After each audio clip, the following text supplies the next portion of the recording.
Hello, I'm Dr. Bridget Nash, and I'd like to welcome you to The Therapy Show, a podcast series that seeks to explain the leading forms of psychological therapy in a way that is understandable to everyone. Today, I'm honored to welcome Dr. Peta Stapleton, who has over 25 years of experience as a clinical and health psychologist. Dr. Stapleton is currently an associate professor in psychology at Bond University in Australia, and in 2019, she was named Psychologist of the Year by the Australian Allied Health Awards. Dr. Stapleton is the world's leading researcher in emotional freedom techniques, which is commonly called EFT or tapping, and has established herself as one of Australia's leading online health professionals. One of Dr. Stapleton's most significant contributions to the field of mental health was to lead the world's first randomized clinical trials investigating the effectiveness of EFT. I encourage you to read Dr. Stapleton's new book, The Science Behind EFT Tapping, which was published in 2019. Dr. Stapleton, welcome to The Therapy Show. Oh, Bridget, it's an absolute pleasure to join you today. Can you start by telling us a little bit about your personal background and professional development that led you to the field of EFT?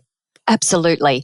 So I've been a clinical and health psychologist now for about 25, maybe a little bit longer years, and traditionally trained in all of the mainstream therapies. But it was probably about 18 years ago, I was working in the field of eating disorders. That is my clinical background. And probably out of sheer impatience or desperation, I found that the traditional techniques weren't necessarily helping my clients, particularly those with anorexia nervosa, recover. So I started to, take that quite personally and started to look for other things out there. And it just so happened that I had a colleague who said to me one day, look, I've come across a really unusual technique. He actually called it strange. And he said, but I think it works. Now, I promptly dismissed him because I didn't even know what he was talking about at this point.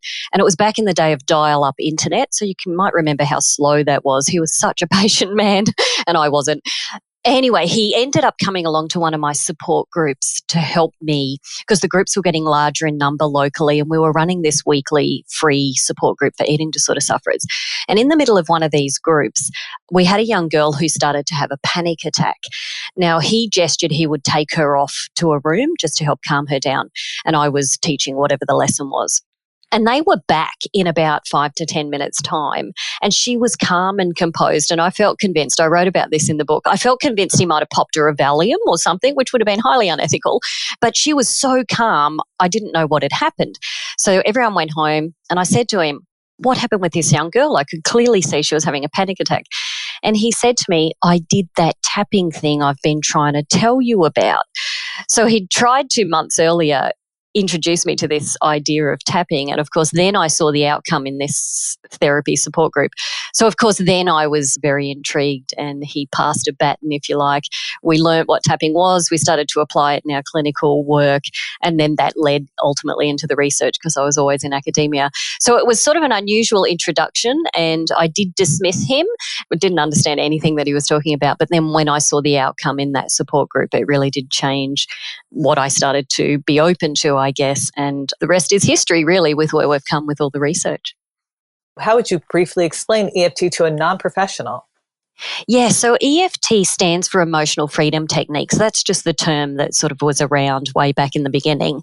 It has become known as tapping, like you mentioned, Bridget, because what it is we tap on pressure points that are on the face and the body, like what are used in acupuncture, but we use the tapping technique with 2 fingers rather than acupuncture needles. So it's almost like a psychological version of acupuncture. What we know through the research is that stimulating those pressure points sends a signal back to some of the stress centers in the brain, the amygdala and the hippocampus, and calm that part of the brain down. What people then report is obviously a much calmer physical feeling or emotional sensation, but also the ability to think more clearly about whatever it was that they were tapping on. So ultimately, when you think about it, it's a stress reduction tool. And what we're doing is tapping with 2 fingers on acupressure points on the body. So when and how did you realize that EFT would be an effective form of therapeutic intervention?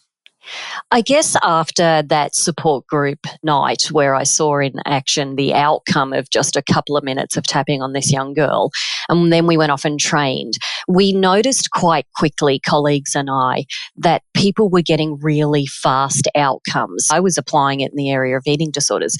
So stress around binge eating episodes for someone with bulimia nervosa, or the anxiety of returning to eating for someone with anorexia, that they were really calming down quite fast and able to then take the next steps in their therapy journey to recover.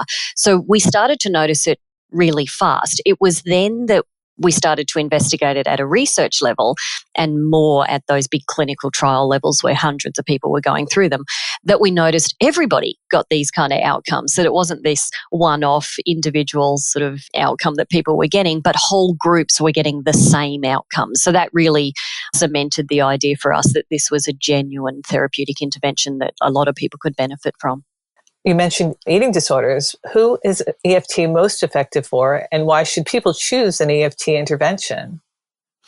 For us, most of our research here in Australia has been in that food space. So we have done a lot of research now over a dozen years in the area of food cravings, weight loss and obesity, mainly because that's a crisis that is happening here locally for us in our country. So in Australia, the research is very solid for anything to do with weight loss and food cravings, that type of thing. In the US, we have a really robust database of research now that shows EFT is highly effective for post-traumatic stress disorder. So any of those symptoms related to PTSD or distress, that type of thing, the research is really robust in that area too. So we have lots of research in lots of other pockets. And ultimately, sometimes people might ask, why does it work for so many different things? And the common denominator across most conditions is stress.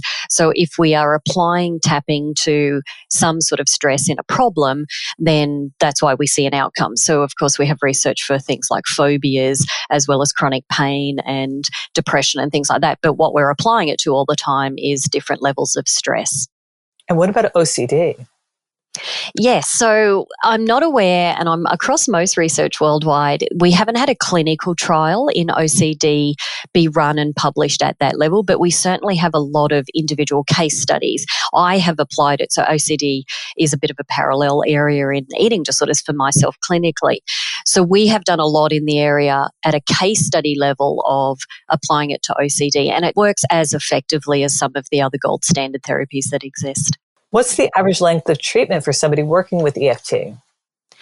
We did look at this just to boil it down, and mostly for most conditions that probably are diagnostic, somewhere between 6 and 10 sessions. So certainly we know for post-traumatic stress disorder, 6 to 10 sessions is enough for most people to actually recover and no longer meet diagnostic criteria.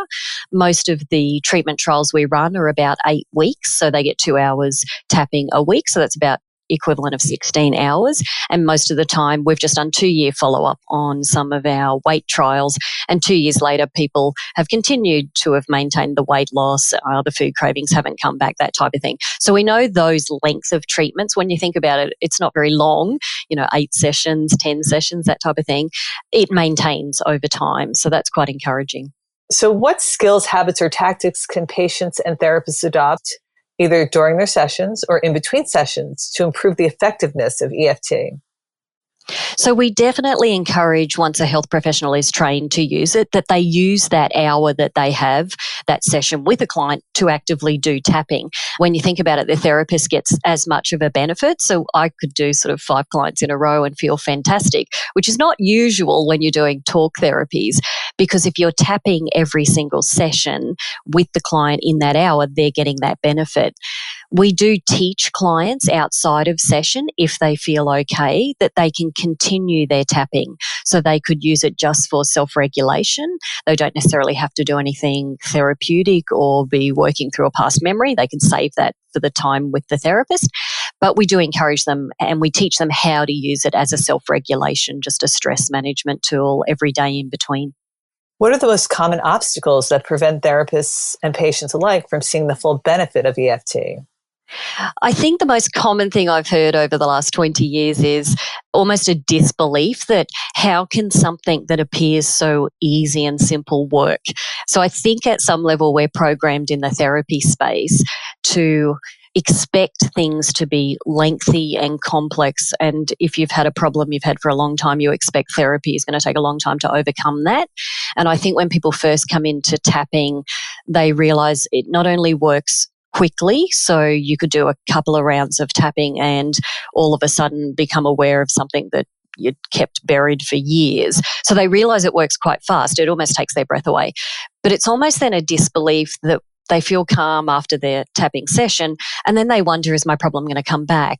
We know our long-term follow-up trials show that it doesn't. It actually has the ability to rewire brain pathways. So I think people have this disbelief that it's almost staying open to the possibility that therapy and overcoming problems does not have to take a very long time, and it doesn't have to be painful, difficult, and complex. It actually can be much more easy, but also briefer than what we've expected in the past. Can you share any poignant examples of where EFT had a major impact in someone's life? Oh, I have years of examples. Let me think of a couple. We've certainly in that food weight space had people who have done tapping not knowing. So they come into our food craving trials and we do exposure therapy. So they do bring in their food and we tap on the food. So whatever it is that's appealing about that food, because we're trying to decrease the intensity of it. We had one gentleman who was in his 70s, so he was up that end in age, had this food craving for roast chickens for most of his life. He ate one every day, like a whole roast chicken, so you can appreciate it was impacting his weight. But he didn't know where it came from. He volunteered to work with the therapist in the group setting. It only took about 15 minutes of tapping for him to have the memory come up of where that had come from. And it was quite a young childhood memory. He was about 8 or 9 and it was a birthday celebration. So he didn't remember, although it was there, and it was tapping that helped uncover that. So he was just tapping on the aspects of the roast chicken that he loved. And what had happened when he was 8 was it was his birthday and his mother had said, "What would you like for your birthday dinner?" And he said, "Can I have a roast chicken dinner?" And she's like, "Oh, would you like something more special than that? That's quite a common weekly thing." And he said, they had a lot of brothers and sisters in the family. And he said, "No, that's my favourite dinner, but I want to eat the whole thing and not share it with any of my brothers and sisters." So she allowed him to. And we worked through that with tapping. But what had happened was a very positive association had been attached to the chicken. And he was still trying to find that, obviously, 60 years later. We've had chronic pain cases where we had a gentleman that came up to us and they'd only done a 4-hour intensive tapping session in a health program on chronic pain. And he'd had a workplace accident 20 years earlier and was on an insurance payout disability pension that was coming to an end. And he realised just in that 4 hours of tapping that the pain at that point was quite psychological for him, not physical. And he realised he'd been hanging on to it because he didn't want to return to work. And if the pain went away, of course, he would have had to have returned to work, but he was right near transitioning into retirement at that point. So he wasn't going to have to go back to work. And funnily enough, in the next month or two, the chronic pain that he'd been carrying for 20 months completely disappeared when he transitioned into retirement and never returned. So things like that come up, and the root cause that we look for as therapists can come up quite fast in therapy. So I have dozens and dozens and dozens of cases, but they're just a couple to let our listeners know. So who is EFT not appropriate for? Look, what we would say at, I guess, a duty of care level, and lay people can go out and train in EFT and go through certification processes and mentoring in order to be able to become a practitioner. What we do say, even if that's the case, is don't go where you don't belong. So if somebody has diagnostic issues, like they have been diagnosed with things and you're not a licensed mental health care professional, even though you may be an EFT practitioner, we would highly recommend that clients like that still get looked after and are under the care of someone that does tapping, but that is a licensed healthcare professional. So for myself, for example, we have lots of, again, case studies in the autism area where EFT tapping is highly effective for clients with autism for a range of different aspects to do with that condition. But myself, even though I'm a registered psychologist and an EFT trainer and researcher.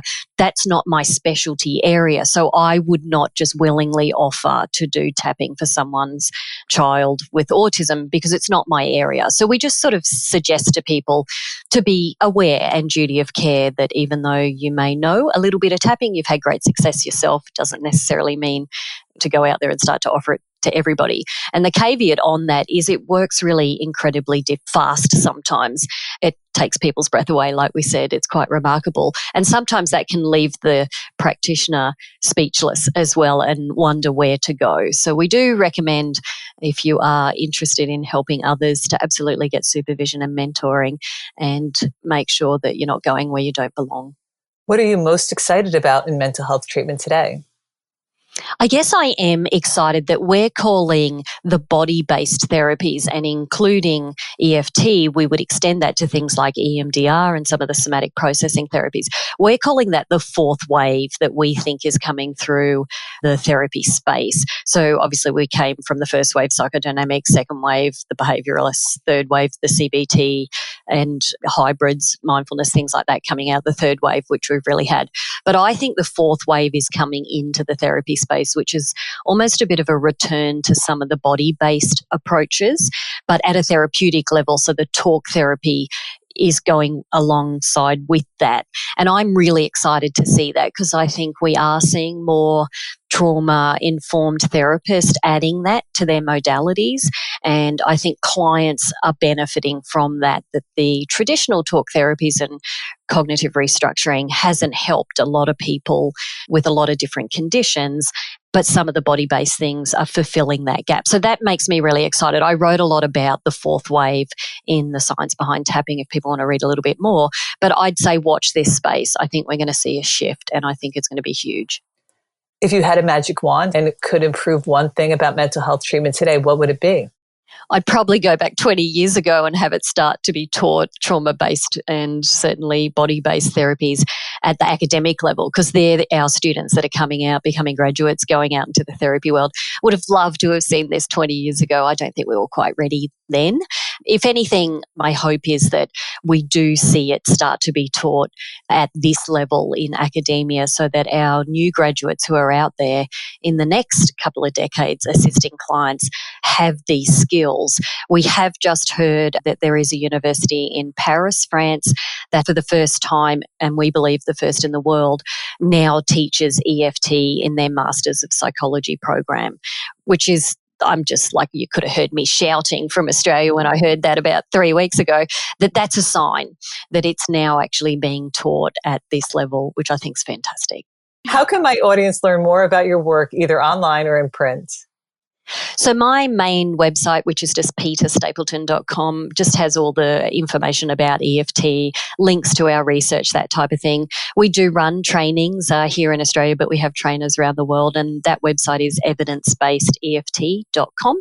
And again, lots of free things that are available on there, as well as links to videos to have a watch and start to get started if people wanted to. And there's also practitioners trained around the world if someone wanted to actually access someone to go and see. So Dr. Stapleton, on behalf of myself, my listeners, and all of the people that you have helped through your work, I want to thank you for your contributions to mental health treatment and for taking the time out of your busy schedule to help me and my audience better understand the field of EFT. It's my absolute pleasure, Bridget. Thank you so much for the opportunity today. Be sure to check out my website, www.therapyshow.com, which has many resources about mental health, and there will be a page dedicated to Dr. Stapleton's work. There you will also find how to submit questions, stories, or insights that you have about the mental health system, or suggestions about who else I can interview and how I can improve the show. I'd like to close by reminding our listeners to please subscribe, share, and review this podcast so you, someone you love, and people around the world can gain more benefit from therapy. There is no need to suffer in silence. Get the help that you need to create the life that you want.